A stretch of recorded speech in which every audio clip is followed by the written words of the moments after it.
नमस्कार, प्रणाम सभी को। आज इस वीडियो में हम यूनिट 5 हठ योग से संबंधित प्रश्न जो जून 2025 के क्वेश्चन पेपर में आए थे योग विषय से, वो आज हम सॉल्व करेंगे।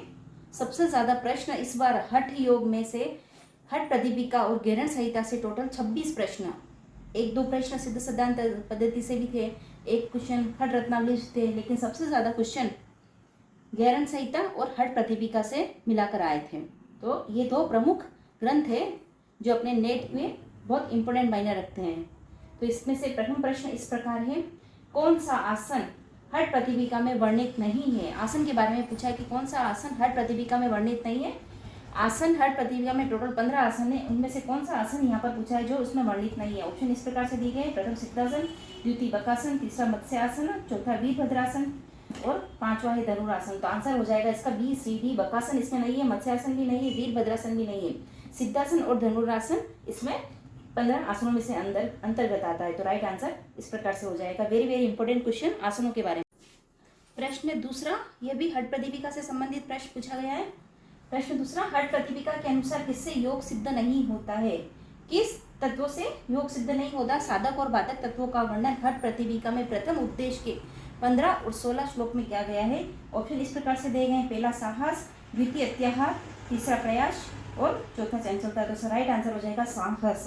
तो ये इसका पहला आंसर साहस हो जाएगा। तो इसका साधक तत्वों में इसका वर्णन आता है साहस। बाकी इनका ये बाधक तत्व है तीनों, अत्याहार, प्रयास और चंचलता।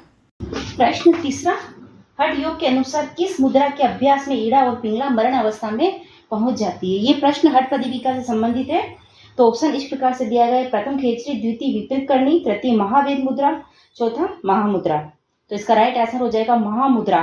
तृतीय उपदेश मुद्रिका के अंतर्गत उसके तीसरे का 11वें नंबर के श्लोक के अंदर दिया गया है कि महामुद्रा के अभ्यास से ईड़ा और पिंगला मरण अवस्था में पहुंच जाती है। तो राइट आंसर हो जाएगा इसका महामुद्रा। प्रश्न 4, हठ प्रतिपिका में कुंभक नहीं है। यह प्रश्न भी हठ प्रतिपिका से ही आया है। कौन से कुंभक नहीं है। ऑप्शन इस प्रकार से दिए हैं, सहित, बी सूर्यवेदी, सी केवली, डी शीतकारी और लावनी। तो इसका राइट आंसर होगा पहला और सी, ए सहित कुंभक और केवली। इसमें हठ प्रतिपिका में इनका वर्णन नहीं है, इनका वर्णन गैरण संहिता में आता है।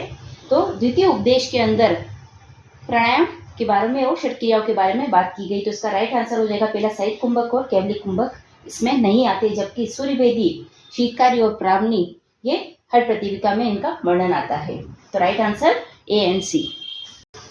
प्रश्न 5, हठ प्रतिपिका के अनुसार कौन सा हरित शाक नहीं है। हरित शाक पूछ रहे हैं, कौन से हरी सब्जी खाने योग्य नहीं है। तो ऑप्शन इस प्रकार से, प्रथम जीवंता, दूसरा सरसों साग, तीसरा पुनर्वा, चौथा मेघनाथ। इसमें राइट आंसर हो जाएगा सरसों साग, इसमें खाने योग्य नहीं है। जबकि 5 शाक का वर्णन आता है हरित शाक, वो हठ प्रतिपिका के पहले अध्याय में उपदेश में इसका वर्णन आता है। जीवंता, पुनर्वा, मेघनाथ, बथुआ और चौलाई। तो इसमें वो खाने योग्य होती है, जबकि सरसों इसमें नहीं आती है। इसका राइट आंसर हो जाएगा सरसों साग खाने योग्य नहीं होती है, जबकि जीवंता, पनरवा, मेघनाथ और ये खाने योग्य है। तो राइट आंसर दूसरा सरसों की साग। प्रश्न 6, यह भी हठ प्रतिपिका से आया है। हठ योग के अनुसार इसका मिलान करना है, मैच करना है सूची 1 और सूची 2 में। तो इस प्रकार से ऑप्शन दिए गए हैं, ए हृदयकाश, बी विशुद्धि आकाश, सी भूमध्य आकाश और डी कंठ स्थान। इस तरह से इधर भी यही है, महाशून्य, अतिशून्य, शून्य और मध्य चक्र। तो ये जो क्वेश्चन आया है वो तृतीय उपदेश और चतुर्थ उपदेश से संबंधित है। तो हृदय आकाश संबंधित है शून्य से, विशुद्धि आकाश संबंध है, सेकंड अतिशून्य से, भूमध्य आकाश संबंधित है, महाशून्य से और कंठ स्थान मध्य चक्र से संबंधित है। कंठ स्थान जालंधर बंद यानी कि मुद्रिका प्रकरण से ऐसा संबंधित आया है। कंठ स्थान को यहाँ पर मध्य चक्र कहा गया है। बाकी हृदयकाश, विशुद्धि आकाश और भूमध्य आकाश ये तीनों ऑप्शन चतुर्थ नादानुसंधान से संबंधित है। नादानुसंधान में भी प्रथम हृदयकाश ये आरंभ अवस्था से संबंध है।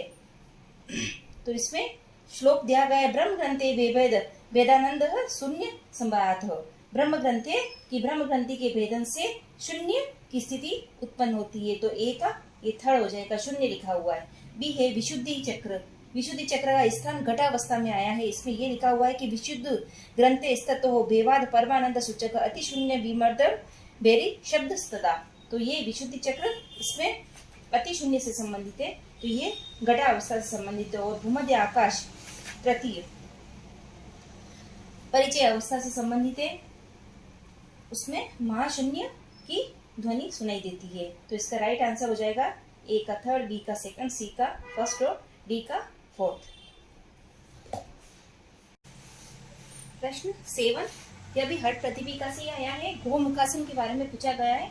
गोमुखासन में सर्वप्रथम करें प्रोसेस पूछा गया है। तो ऑप्शन इस प्रकार से दिए गए, बाएं पृष्ठ के पास दाहिनी एड़ी, दाहिने पृष्ठ के पास बाईं एड़ी, बाएं घुटने के ऊपर दायां घुटना और दाएं घुटने के ऊपर बायां घुटना। तो इसका राइट आंसर हो जाएगा बाएं पृष्ठ के पास दाहिनी एड़ी। तो इसका 20वें नंबर के श्लोक प्रथम उपदेश में हठ प्रतिपिका में दिया गया है। सभ्य दक्षिण गुल्फतु पृष्ठ पार्श्वे नियोजयतः दक्षिणा अपि तथा सभ्य गोमुखाकृति। दाहिनी एड़ी को कटी के वाम भाग में तथा उसी प्रकार बाई एड़ी को कटी के दाएं भाग में रखकर गाय के मुख के समान आकृति बनाने से गोमुखासन हो जाता है। तो इसका राइट आंसर हो जाएगा फर्स्ट, बाएं पृष्ठ के पास दाहिनी एड़ी को रखना है। तो राइट प्रथम आंसर। प्रश्न 8, यह भी हठ प्रतिपिका से ही आया है। हठ प्रतिपिका में श्लोक के अनुसार हर योगाभ्यास के दौरान योग्य देश के वर्णन को क्रम में कीजिए। यहाँ पर स्थान का वर्णन पूछा है, स्थान कैसा होना चाहिए योग्य अभ्यास के लिए। तो ऑप्शन इस प्रकार से है, ए शिला अग्नि सुभिक्ष से रहित, बी सुभिक्ष, सी धार्मिक, डी सुराज्य और ई एकांत स्थान। तो इसका वर्णन पहले उपदेश के 12वें श्लोक में ही आया है। सुराज्य धार्मिक देशे शुभेक्षे निरुद्रवे धनु प्रमाण प्रयांत शिला अग्नि जल विवर्षते एकांत मठिका मृत्य है स्थात्यय हठ योगिना। तो इसका राइट आंसर हो जाएगा डी, सुराज्य, धार्मिक, सुभिक्ष, शिला अग्नि से रहित और एकांत स्थान। तो इसका पहले अध्याय का पहले उपदेश का 12वें नंबर के श्लोक में इसका स्थान का वर्णन क्या चाहिए कि योगी को किस तरह के स्थान पर रहना चाहिए। ठीक है, इसका पहला आंसर ये आंसर हो जाएगा डी, सी, बी, ए, ई। प्रश्न 9, हठ प्रतिपिका कफजन्य दोष को दूर करने तथा जठराग्नि को प्रदीप्त करने वाला प्राणायाम है। कौन सा प्राणायाम जठराग्नि को प्रदीप्त करता है और कफ दोष को कफ के दोष को दूर करता है। तो ऑप्शन इस प्रकार से देंगे, सूर्यभेती, शीतली, उज्जाई और शीतकारी। तो इसका राइट आंसर हो जाएगा उज्जाई कफ के दोष को दूर करता है और जठराग्नि को प्रदीप्त करता है। तो थर्ड आंसर इसका उज्जाई। प्रश्न 10, 10वां, यह भी हठ प्रतिपिका के हिसाब से आया था, मिलान करना था सूची 1 और सूची 2 में। तो ऑप्शन इस प्रकार से दिए गए हैं, भोजन के बारे में, पथ्य और अपथ्य के बारे में बताना है इसमें। ए स्निग्ध, बी तीर्थ, सी सौंठ और डी अम्ल रस। और इधर है पथ्य, अपथ्य, सात्विक, रासिक और पथ्य भोजन। तो इसका इस तरह से आंसर हो जाएगा स्निग्ध भोजन ए से सेकंड, सात्विक भोजन में आ जाता है तिल, अपथ्य में आ जाता है सौंठ, पथ्य में आ जाता है अम्ल रस, रासिक में आ जाता है। तो ए का सेकंड, बी का फर्स्ट, सी का फोर्थ और डी का थर्ड। तो ये अपने प्रथम अध्याय हठ प्रतिपिका के प्रथम अध्याय में ये संपूर्ण पथ्य और अपथ्य का वर्णन किया गया है। तो इसका राइट आंसर ये हो जाएगा। इस प्रकार हठ प्रतिपिका में इस बार टोटल 10 प्रश्न आए थे। अब हम ज्ञान संहिता में जो टोटल 11 प्रश्न आए थे उनका सॉल्व करेंगे। प्रश्न 11, यह ज्ञान संहिता से प्रश्न शुरू हो रहे हैं। यहाँ पर टोटल 11 प्रश्न आए थे ज्ञान संहिता से। तो प्रश्न इस प्रकार है, ज्ञान संहिता के अनुसार श्लोकानुसार क्रमबद्ध करो। निषिद्ध आहार को क्रम के अनुसार जमाना है इसमें। तो इसके ऑप्शन इस प्रकार से है, ए प्याज, बी जंबीर, सी कुल्थी की दाल, डी का पित्त और ई दही यानी कि दही। तो इसका राइट आंसर हो जाएगा ई, सी, डी, बी, ए। ई, सी, डी, बी और ए। इसका वर्णन पंचम अध्याय में या पंचम प्रकरण में लगता है, जहाँ प्राणायाम का वर्णन है। तो 23 से 33 तक की जितने भी श्लोक है उसमें निषिद्ध आहार का वर्णन बताया गया है। तो इसका राइट आंसर हो जाएगा ई, सी, डी, बी, ए। प्रश्न 12, यह भी ज्ञान संहिता से संबंधित है। ज्ञान संहिता के अनुसार भुजंगासन में पैर के अंगूठे से लेकर नाभि क्षेत्र तक शरीर की स्थिति इस प्रकार की होनी चाहिए। तो इसमें पूछा है कि नाभि क्षेत्र भुजंगासन में नाभि क्षेत्र तक के शरीर की स्थिति किस प्रकार की होनी चाहिए। तो ऑप्शन इस प्रकार से, पहला सीधा रखो, दूसरा जमीन पर रखना, तीसरा उठाकर सिर के ऊपर रखना और चौथा एड़ी को देखना। तो इसमें जमीन पर रखना, भुजंगासन में नाभि की स्थिति जमीन पर रखी जाती है। तो इसका राइट आंसर होगा सेकंड। प्रश्न 13, ज्ञान संहिता के अनुसार नाभि को कितनी बार मेरु पृष्ठ के साथ संयुक्त करने को अग्निसार धोती कहते हैं। अग्निसार धोती अंतर धोती का भी तीसरे प्रकार का भाग है। पहला वातसार, दूसरा वारिसार और तृतीय अग्निसार और चौथा है इसका बहिष्कृत धोती। तो अग्निसार के बारे में पूछा गया है। तो इसमें पहला ऑप्शन 50 बार, दूसरा 100 बार, तीसरा 200 बार और चौथा 150 बार। इसका राइट आंसर हो जाएगा 100 बार। तो इसमें लिखा हुआ है नाभि ग्रंथि ही मेरु पृष्ठ शतवारम, और इसको 100 बार इसको पीछे मेरु पृष्ठ के साथ में संयुक्त करना चाहिए। तो राइट आंसर हो जाएगा 100 बार, आंसर दूसरा। प्रश्न 14, गेरन के अनुसार मुद्रा का क्रम श्लोक के अनुसार बताना है। तो मुद्रा प्रकरण यानी कि तृतीय उपदेश के अंदर इसका आया, तृतीय प्रकरण में मुद्राओं के बारे में बताया गया है। तो ऑप्शन इस प्रकार से दिए गए, प्रथम काकी, द्वितीय अश्वनी, तृतीय विपरीत करनी, चौथा उद्यान बंद और पांचवा महाभेद। तो इसका राइट आंसर हो जाएगा उद्यान बंद, ई महाभेद, विपरीत करनी, अश्वनी और काकी मुद्रा। तो टोटल 25 मुद्राओं का गेरन संहिता में वर्णन आता है।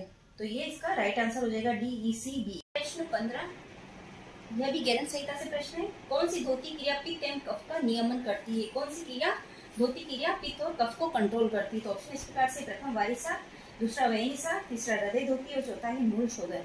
तो इसका राइट आंसर हो जाएगा हृदय धोती पित्त और कफ का नियमन करती है। तो आंसर थर्ड, हृदय धोती। प्रश्न 16, गेरन के अनुसार षटकर्म का भाग है। ऑप्शन इस प्रकार से दिए, षटकर्म के बारे में पूछा गया, कौन से षटकर्म के अंतर्गत आते हैं गेरन के अनुसार? ए वात्सा, दूसरा चक्री, तीसरा दंतमूल धोती, चौथा शीतक्रम और ई है गजकरणी। तो इसका राइट आंसर हो जाएगा ACD, वात्सा, दंतमूल और शीतक्रम। ये कपालभाति का ही एक टाइप है, और दंतमूल धोती और वात्सा, जबकि चक्री और गजकरणी गेरन संहिता में ये षट क्रिया के अंतर्गत नहीं आते। तो इसका राइट आंसर है ACD। प्रश्न 17, गेरन के अनुसार दंत धोती से नष्ट होता है। फिल इन द ब्लैंक्स करना है। दंत धोती से क्या रोग, कौन से रोग नष्ट होते हैं? तो ऑप्शन इस प्रकार से, प्रथम मस्तिष्क रोग, दूसरा कंठ रोग, तीसरा हृदय रोग और चौथा उदर रोग। तो इसका राइट आंसर हो जाएगा हृदय रोग, आंसर तीसरा हृदय रोग। दंत धोती से हृदय रोग समाप्त होते हैं। प्रश्न 18, गेरन के अनुसार क्रमबद्ध करना है। तो ये षट क्रियाएं के टाइप्स दिए गए हैं, उनको शुरू से लेकर अंत तक इनको सीक्वेंस में जमाना है, क्रमबद्ध जमाना है। तो ऑप्शन इस प्रकार से दिए, त्राटक, वारिसार, वातक्रम, वमन धोती और दंतमूल धोती। तो इसका राइट आंसर हो जाएगा B, सबसे पहले वारिसार आ जाएगा, फिर E दंतमूल धोती हो जाएगा, फिर D वमन धोती आ जाएगा, फिर A त्राटक और फिर C जो कि वातक्रम कपालभाति का एक टाइप है। तो इस तरह से आंसर हो जाएगा BEDAC। प्रश्न 19, गेरन के अनुसार मिलान करना है। सप्तांग योगों के बारे में पूछा गया, जो 7 अंग है उन्हीं के संबंधित प्रश्न है। ऑप्शन इस प्रकार से, A शोधन, B स्थैर्य, C लागम और चौथा है धैर्य। और इधर ऑप्शन है प्रत्याहार, षटकर्म, मुद्रा और प्राणायाम। तो आंसर इस प्रकार से, A का सेकंड यानी कि षटकर्म से शोधनम होता है, B स्थैर्य मुद्राओं से प्राप्त होता है, C लाघव प्राणायाम से लाघवम की प्राप्ति होती है, और D प्रत्याहार से धैर्यता की प्राप्ति होती है। आंसर ये हो जाएगा A का सेकंड, B का थर्ड, C का फोर्थ और D का प्रथम। प्रश्न 20वां, गेरन के अनुसार तड़ागी मुद्रा के संबंध में कौन सी बात सत्य नहीं है? तड़ागी मुद्रा के बारे में पूछा गया है, जो तथ्य दिए गए उनमें से कौन सी बात तड़ागी मुद्रा के संबंध में सत्य नहीं है? तो ऑप्शन इस प्रकार से है, पश्चिमातासन में बैठे, दूसरा इसका अभ्यास से बाल नहीं पकते, तीसरा है शरीर पर झुर्रियां नहीं पड़ती, चौथा यह मुद्रा जरा का विनाश करती है और यह मुद्रा मृत्यु का विनाश करती है। तो इसका राइट आंसर हो जाएगा दूसरा। और तीसरा जो सत्य नहीं है इसके बारे में, इसके अभ्यास से बाल नहीं पकते और शरीर पर झुर्रियां नहीं पड़ती। तो दूसरा और तीसरा इस क्वेश्चन के लिए ये सही आंसर है कि ये दोनों चीजें असत्य कही गई है। बाकी पश्चिमातासन में बैठे यह मुद्रा जरा का विनाश करती है और मुद्रा मृत्यु का विनाश करती है, तो ये इसके बारे में सही है। तो राइट आंसर हो जाएगा दूसरा और तीसरा। प्रश्न 21, गेरन के अनुसार द्वादश दल युक्त कमल दल क्रमशः कौन से है? तो ये प्रश्न गेरन संहिता के अंदर ध्यान संबंधी प्रश्न है, जो कि स्थूल ध्यान से संबंधित है। तो इसके ऑप्शन इस प्रकार से देंगे, तो इसका आंसर तीसरा सही हो जाएगा, ह श श म ल व र ल यु ह श ख फ्रे। तो इसका वर्णन अपने सूक्ष्म स्थूल ध्यान के अंतर्गत आता है। सहस्त्रार में गुरु के स्थूल रूप पर ध्यान। तो इसके इन 12 दलों की शोभा बढ़ाने वाले मंत्र ह श श म ल व र ल यु ह ख और फ्र। इसका राइट आंसर हो जाएगा ये तीसरा। तो ये इस प्रकार गेरन संहिता से ये टोटल 11 प्रश्न सॉल्व करेंगे। अब बाकी बचे सिद्ध सिद्धांत पद्धति से और हठ रत्नावली से जो प्रश्न आए थे उनको सॉल्व करेंगे। तो टोटल 26 प्रश्न होंगे। अभी तक 21 प्रश्न सॉल्व कर लिए हैं। प्रश्न 12, हठ रत्नावली के अनुसार कर्मों को बताइए, यानी कि जो कर्म है शुद्धि क्रिया के कर्म 8 कर्म बताए गए हैं उसके अंदर। तो ऑप्शन इस प्रकार से दिए गए हैं, चक्री, नौली, गजकर्णी, मस्तक भ्रांति और शक प्रक्षालन। तो इसका राइट आंसर हो जाएगा A B C D। ये चारों हठ रत्नावली में शुद्धिकरण बताए गए हैं, जबकि श्रम प्रक्षालन का वर्णन गैरण संहिता के अंतर्गत आता है। तो इसका राइट आंसर ABCD। प्रश्न 23, हठ रत्नावली के अनुसार धोती के लिए वस्त्र की लंबाई क्या होनी चाहिए? तो धोती जो क्रिया है, शुद्धि क्रिया, उसके अंदर धोती की लंबाई क्या होनी चाहिए? तो ऑप्शन इस प्रकार से दिए गए हैं। पहला 10 हाथ, दूसरा 20 हाथ, तीसरा 30 हाथ और चौथा 12 हाथ। उसका राइट आंसर हो जाएगा 20 हाथ का वर्णन उसके अंदर किया गया है। हठ रत्नावली के अंदर धोती की लंबाई 20 हाथ होनी चाहिए। प्रश्न 24, हठ रत्नावली के अनुसार महामुद्रा करने का क्रम कैसा होना चाहिए? हठ रत्नावली के अनुसार पूछा है महामुद्रा करने का क्रम किस तरह से होना चाहिए? तो ऑप्शन इस प्रकार से दिए गए। पहला बायां पैर मुड़ा, दाएं को पकड़ना और सर ऊपर। दूसरा बायां पैर सीधा, दायां मुड़ा और झालंदर बंद। तीसरा हो जाएगा बायां पैर मुड़ा और दायां सीधा और झालंदर बंद लगाना है। और चौथा है दायां पैर मुड़ा, बायां सीधा और महाबंद। इसका राइट आंसर हो जाएगा बायां पैर मुड़ा हुआ होना चाहिए और दायां सीधा होना चाहिए और साथ में झालंदर बंद भी लगना चाहिए। तो इसका ये महामुद्रा करने का क्रम हो जाएगा। इसको राइट आंसर इसका तीसरा। ये सारे हठ रत्नावली के 3 प्रश्न आए थे। अब हम सिद्ध सिद्धांत पद्धति से आए 2 प्रश्न हैं वो करेंगे। प्रश्न 25, सिद्ध सिद्धांत पद्धति के अनुसार मिलान करना है। तो ऑप्शन इस प्रकार से दिए गए हैं। मत्सर्य, उद्योग, आशा और परा। और इधर है प्रकृति, वाक, क्रिया और माया। तो राइट आंसर हो जाएगा A का फोर्थ मत्सर्य का माया से संबंध है, B का उद्योग का क्रिया से संबंध है, आशा का प्रकृति से संबंध है और D परा का वाक से संबंध है। तो ये इसका राइट आंसर हो जाएगा सिद्ध सिद्धांत पद्धति के ये प्रश्न। अभी इस अंतिम प्रश्न है, ये हठ योग से आए हुए 2025 के जून 2025 में जो क्वेश्चन होगा उसका अंतिम प्रश्न हठ योग से संबंधित है, सिद्ध सिद्धांत पद्धति से आया है।